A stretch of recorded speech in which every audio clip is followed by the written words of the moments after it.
테일러는 어떻게 보면 개인의 능률을 자극했는 거고, 이 포드 같은 경우에는 어떤 흐름 생산 방식을 통해서 우리가 포드 벨트 컨베이어 시스템이라고 얘기를 하지, 그죠? 대량 생산의 원조다라고 얘기를 하는, 그렇게 해서 어떤 전체 능률을 자극을 하려고 했는데, 이런 것들이 처음에는 이제 어느 정도 기간까지는 생산량이 올라가기는 하는데 이게 정체돼 버리더라 이런 얘기입니다. 그러다 보니까 이걸 계속적으로 생산량을 늘릴 수 있는 게 뭘까라고 해서 거기에 나오는 메이오라는 교수한테 의뢰를 했던 거예요. 연구를 해라 라고 얘기를 해서 이제 메이오가 호손이라는 공장에 가서 연구를 했더니, 사람이라는 거는 이런 돈도 중요하고 뭐 여러 가지 이런 공정, 배치라든지 이런 것들도 중요하더라. 그렇지만 거기에서 더 중요한 게 뭐냐면 인간관계라는 것. 여러분들도 똑같잖아요, 그죠? 회사에 다니면서 뭐 우리가 그 조직에 적응하지 못했을 때 생산 능률이 떨어질 수밖에 없겠죠.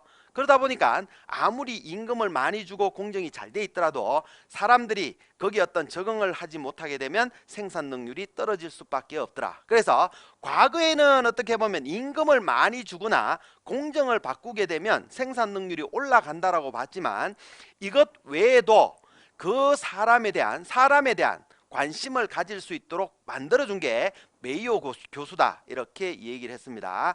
그렇게 돼 있던, 그러면 그런 관점에서 이제 이 문제는 쉽게 해결을 할 수가 있습니다. 그렇게 보면 테일러 시스템 같은 경우에는 과업관리, 일을 관리를 해주는 거지, 그죠?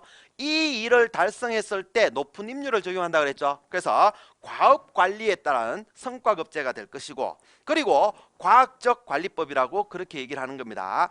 예전에는 이제 테일러 이전에는 표류관리라고 했죠. 둥둥 떠다니는. 그렇지만 그나마 이 테일러가 등장을 하면서 이제 과학적으로 관리를 했던 뭐 그런 부분이 있습니다. 그래서 과학적 관리법이라고 얘기를 하고 생산을 굉장히 중요시 봤었죠. 그리고 이제 그러다 보니까 작업자를 혹사시키는, 이걸 못했을 적에는 너가 낮은 임률을 적용할 거야, 그렇게 해서 작업자들을 혹사시키는 그런 경우도 있었다, 이렇게 생각하시면 되겠죠.